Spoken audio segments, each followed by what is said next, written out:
नमस्कार दोस्तों, आपका स्वागत करते हैं अपने चैनल में जिसका नाम है स्टडी विद मयंक। हम पॉलिटिकल साइंस की सीरीज़ कर रहे थे और उस पॉलिटिकल साइंस की सीरीज़ में हमने अभी तक पढ़ चुके अमेरिकी संस्कृति पर वर्चस्व। पॉल साइंस की सीरीज़ में हम पढ़ चुके हैं अमेरिका पर संस्कृति का वर्चस्व, अमेरिका की सैन्य शक्ति का वर्चस्व, अमेरिका की आर्थिक गतिविधियों का वर्चस्व। अब हम पढ़ेंगे कि अमेरिकी शक्ति के रास्ते में अवरोध क्या है, रुकावट क्या है, उसके जो शक्तियाँ उसकी बढ़ रही हैं उसकी रुकावट क्या है। तो आपने एक चीज़ जानी होगी, वो चीज़ क्या है कि अगर कोई भी इतिहास है और कोई भी राजा बहुत बड़ा हुआ है तो उसके पतन का कारण उसकी अंदरूनी मामले ही होते हैं। जो अंदरूनी कमजोरी है वही उसके पतन का कारण बन जाती है। तो सीधा सीधा अगर हम खुद कहें तो अमेरिका के वर्चस्व के भीतर भी वही मौजूद है, अमेरिका के खुद के, क्योंकि अमेरिका शक्ति की राह में 3 अवरोध हैं। ठीक है, 11 सितंबर 2001 की घटना के बाद के सालों में यह व्यवधान एक तरह से निष्क्रिय पड़ जाने लगे थे, लेकिन धीरे धीरे फिर प्रकट होने लगे।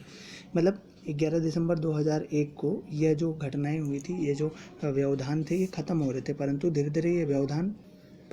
धीरे ये व्यवधान बढ़ने लगे हैं और अमेरिका में फिर से इन्होंने अपना रूप पैंट लिया है, मतलब अपना रूप बना लिया है। पहला व्यवधान है स्वयं अमेरिका की संस्थागत बनावट। जो अमेरिका की संस्थागत बनावट है वो उसका पहला व्यवधान है। यह शासन के 3 अंगों के बीच शक्ति का बंटवारा है और यही बनावट कार्यपालिका द्वारा सैन्य शक्ति को बेलगाम इस्तेमाल पर अंकुश लगाने का काम करती है। जो उसकी शक्तियाँ बंटवारा है वही उसका पहला जो है वो विनाश का कारण हो सकता है, उसके अवरोध में रास्ते में उत्पन्न। अमेरिका की ताकत आड़े आने वाली दूसरी अड़चन है अंदरूनी है, उसकी खुद की अंदरूनी। इस अड़चन के मूल अमेरिकी समाज के प्रति प्राकृतिक उन्मुखता है। अमेरिकी में जनसंचार के साधन समय समय पर जनता के खासकर दिशा में मोड़ने और की कोशिश में अमेरिका संस्कृति के शासन में उद्देश्य तरीके से लेकर गहरे संदेह भाव में रहा है। मतलब अमेरिका की जनता दिन प्रतिदिन कुछ न कुछ नया चाहती है। तो अमेरिका की जनता दिन प्रतिदिन कुछ नया चाहती है, तो वहाँ के जो सरकारें हैं वो क्या करती रहती है, उनके संचार के साधन प्रकृति सब में कुछ ना कुछ मोड़ लाती रहती है। और अमेरिका की जनता में उस सरकार के प्रति थोड़ा रोष रहता है। अमेरिका में विदेशी सैन्य अभियानों पर अंकुश रखने की बात कारगर भूमिका निभाती है। बहरहाल अमेरिका ताकत की राह में मौजूदा तीसरा व्यवधान सबसे ज़्यादा महत्वपूर्ण है। अंतर्राष्ट्रीय व्यवस्था में आज सिर्फ एक संगठन जो संभवतः अमेरिका की ताकत पर लगाम लगा सकता है और वो है उसका ही खुद का बनाया हुआ संगठन जिसका नाम है NATO, North Atlantic Treaty Organisation. ये आपका 1948 में इसको 1948 में बनाया गया था, इसलिए बनाया गया था ताकि जितने भी उसके तो व्यवधान उत्पन्न करता है, तो नाटो ही उसका खुद एक ऐसा ही है जो नॉर्थ अटलांटिक ट्रीटी ऑर्गेनाइजेशन है, तो वही उत्तरी अटलांटिक ट्रीटी ऑर्गेनाइजेशन वही उसको ख़त्म कर सकता है। तो लोकतांत्रिक देश के इस संगठन को कायम रखने में जुड़ा है, क्योंकि इस देशों पर बाजार मूलक अर्थव्यवस्था चलती है, उस कारण नाटो संभवतः बनती है। नाटो शामिल अमेरिका के देश उसके वर्चस्व पर अंकुश लगा सकते हैं। जितने भी नाटो में देश शामिल हैं वो भी अमेरिका के वर्चस्व पर क्या लगा सकते हैं, अंकुश लगा सकते हैं। तो यहाँ पर आपके पेपरों में क्वेश्चन ये आएगा कि अमेरिकी वर्चस्व के निपटने के क्या कारण हैं। अमेरिकी वर्चस्व जो अगर हम बात करें, जैसे यहाँ पर क्वेश्चन था ना, ऐसी प्रकार से अमेरिकी शक्ति के रास्ते में अवरोध, अमेरिकी शक्ति के रास्ते में कौन कौन से अवरोध हैं। तो 3 अवरोध हैं, तीनों का जिक्र किया है। आप क्वेश्चन बनाएंगे, उसका आंसर लिखेंगे। अगर वीडियो अच्छी लग रही है तो उसे लाइक कीजिए, अपने दोस्तों को शेयर भी कर दीजिए। धन्यवाद। आगे देखिए, आगे बढ़ते हैं थोड़ा।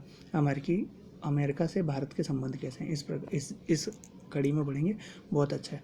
शुरुआती दौर में 1991 में जब सोवियत संघ का विघटन हुआ तो अमेरिका का झुकाव भारत की ओर नहीं था और ना ही भारत ज़्यादा झुकाव अमेरिका की ओर करता था।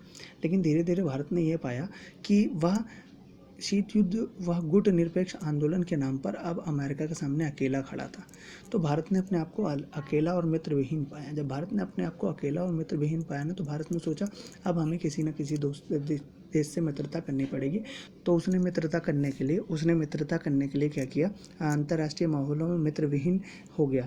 इस अवधि में भारत ने अपनी अर्थव्यवस्था को उदारीकरण करना तथा उसे वैश्विक अर्थव्यवस्था से जोड़ने का फैसला किया और इस नीति में हाल ही के सालों में उसने 1991 की एक पॉलिसी अपनाई 1991 में एक पॉलिसी अपनाई जिसे LPG कहा गया, लिबरलाइजेशन, प्राइवेटाइजेशन, ग्लोबलाइजेशन, उदारीकरण, निजीकरण और वैश्वीकरण किया।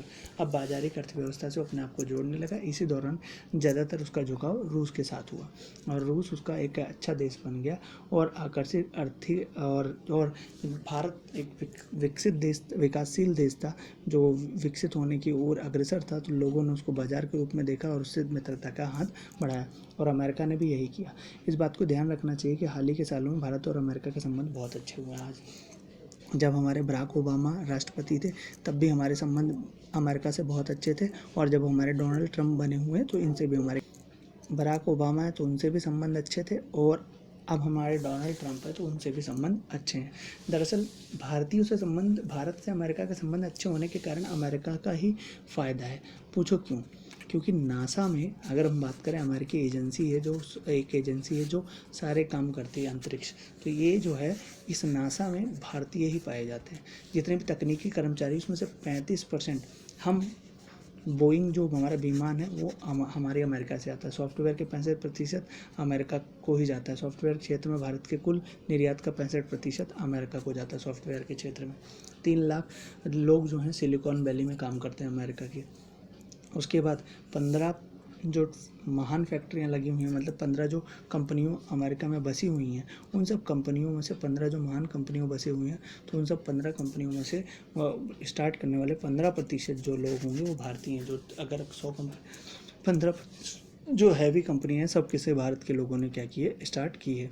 तो इससे हम ये जान सकते हैं कि भारत अपने यहाँ पर बहुत अच्छा काम कर रहा है। यह अमेरिका की विश्वव्यापी वर्चस्व का दौर है और बाकी देशों की तरह भारत का फैसला करना कि अमेरिका के साथ वह किस तरह के संबंध रखना चाहता है यह तय कर पाना कोई आसान काम नहीं है। भारत ने 3 संभावित रणनीति बहस चली है। 3 संभावित। भारत में जो विद्वान अंतर्राष्ट्रीय राजनीति में सैन्य शक्ति के संदर्भ को देखते समझते हैं वह भारत और अमेरिका की बढ़ती हुई नज़दीकी से भयभीत हैं। ऐसे विद्वान यही चाहेंगे कि भारत वाशिंगटन से अपना अलगाव बनाए रखे और अपना ध्यान अपनी राष्ट्रीय शक्ति की ओर बढ़ाने पर लगाए। जो विद्वान लोग हैं उन्हें हमेशा डर बना रहता है कि भारत अपने आप को अमेरिका की अंतर्राष्ट्रीय नीति से अलग करे। क्यों? क्योंकि अमेरिका जो है, अमेरिका की नज़दीकी भारत के लिए खतरनाक हो सकती है और इसलिए वो कुछ लोग बोलते हैं भारत अलगाव। दूसरे विद्वानों मानते हैं कि भारत अमेरिका के हितों का हिलमिल लगातार बढ़ रहा है और यह भारत के लिए ऐतिहासिक अवसर है। ये विद्वान एक ऐसे रणनीति अपनाने की तरफदारी करते हैं जिसमें भारत अमेरिकी वर्चस्व का फ़ायदा उठाए और वह चाहता है कि दोनों के आपसी हितों का मेल हो और भारत अपने सबसे बढ़िया विकल्प ढूंढ सके। विद्वान की राय है कि अमेरिकी विरुद्ध रणनीति व्यर्थ होगा और चलकर उससे भारत का नुकसान होगा। कुछ विद्वानों की राय है कि भारत अपनी अगुवाई में विकासशील देशों का गठबंधन बनाए और कुछ सालों में गठबंधन ज़्यादा ताकतवर हो जाए तो अमेरिकी वर्चस्व का प्रतिकार खुद ही कर सकता है। तो कुछ विद्वानों का मानना है कि भारत एक संगठन बनाए, छोटे छोटे विकासशील देशों को मिलाकर एक संगठन बनाए और जब विकासशील देश ना हैवी हो जाएंगे, बहुत ताकतवर हो जाएंगे तो अमेरिकी ताकतवर हो जाएंगे तो खुद ब खुद हैवी हो जाएंगे ताकतवर तो खुद ब खुद अमेरिकी वर्चस्व को समाप्त कर देंगे। शायद भारत में अमेरिका के बीच संबंध इतने जटिल हैं कि किसी एक रणनीति पर निर्भर नहीं रहा जा सकता। अमेरिका निर्वाह करने के लिए भारत में विदेश नीति की रणनीतियों का समुचित मेल तैयार करना होगा कि कैसे हम उसके साथ अमेरिका के साथ मेल करें। इस तो गठबंधन बना के लोग अगर गठबंधन बना के उसका विरोध करें तो निपटा जा सकता है क्योंकि अमेरिका के पास बैट है और बॉल भी उसी का है। अगर आप खेलना चाहते हैं तो अच्छी बात है, नहीं तो वो आपको भगा देगा। सीधी बात है। मान लीजिए हम सुनते आए हैं कि एक ग्राम है, विश्व ग्राम में मान लीजिए आपके पास एक ग्राम है, ग्राम का एक चौधरी है, तो आप अपनी ज़मीनें छोड़कर नहीं जा सकते। तो ऐसे ही विश्व ग्राम है और अमेरिका उसके चौधरी बना पड़ा है, तो आप छोड़कर नहीं जा सकते, बस उसका विरोध कर सकते हो। तो हमारे पास एक ही तरीका है कि विरोध करके ही, चाहे नाटो उसका विरोध करे, चाहे कोई अन्य गठबंधन उसका विरोध करे, विरोध करके हम क्या कर सकते हैं, अमेरिकी वर्चस्व को समाप्त कर सकते हैं। अगर आपको वीडियो अच्छा लग रहा हो तो इसके क्वेश्चन आंसर ज़रूर कीजिएगा और वीडियो को शेयर ज़रूर कीजिएगा ताकि सभी लोगों के पास इसकी डिटेल पहुंच सके। धन्यवाद।